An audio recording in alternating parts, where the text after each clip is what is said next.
माझ्याकडे एक आजी होत्या, नाव सांगत नाही त्यांचं. त्या आजींचं माहेरचं कुटुंब प्रचंड मोठं आहे, सासरचं कुटुंब प्रचंड मोठं आहे. फक्त त्या बाईंचा नवरा गेलेला आहे आणि त्यांना मूलबाळ नाही आहे. बहिणीकडे तशीच राबली, भावांच्या लग्नातनं तशीच राबली, माहेरच्या प्रत्येक कार्यातनं तेवढीच राबली.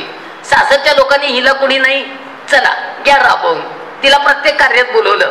15-15 दिवस बाई राबत राहिली आणि शेवटी जेव्हा तिचं दुखणं सुरू झालं तेव्हा मात्र एकानेही जबाबदारी घेतली नाही. मग ती जबाबदारी शेवटी संस्थेला घ्यावी लागली. फक्त 25,000 तिच्याजवळ शिल्लक होते. तर तिच्या धीराने येऊन मला विचारलं, ते 25,000 कुठे आहेत?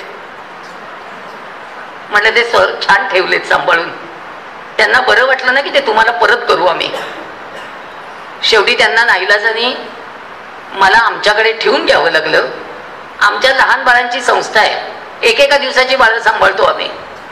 त्या बाळांच्या संस्थेमध्ये आम्ही त्यांना फक्त बाळांना संध्याकाळी बाटल्या तोंडात देऊन दूध पाजायचं एवढं काम सांगितलं होतं. बाईने ते काम छान केलं. पण शेवटी काही गोष्टी अशा झाल्या, त्यांना काम होईना, त्यांना मी वृद्धाश्रमात ठेवलं. त्यांचा मला निरोप आला, मी खूप आजारी आहे, मला एकदा येऊन भेटून जा. त्या बाईंनी माझ्याकडनं वचन घेतलं की माझं शेवटचं दिवस पाणी सगळं संस्था करेल. आणि ज्या दिवशी त्या गेल्या, मी त्यांच्या सगळ्या नातेवाईकांना फोन केला. एकही भाऊ आला नाही, एकही बहीण आली नाही, एकही भाचा नाही, पुतण्या नाही, कुणी नाही, कुणी नाही. त्यांचा अंत्यसंस्कार करायला मी आणि माझ्या संस्थेच्या सेक्रेटरी दोघीच वैकुंठ स्मशानभूमीत 3 तास प्रेत घेऊन बसलो होतो वेटिंगला. काय करायचं? इतके बोथट झालो आपण, इतक्या संवेदना बोथट झाल्या आपल्या. शेवटी आजी एकट्या आल्या, एकट्या गेल्या.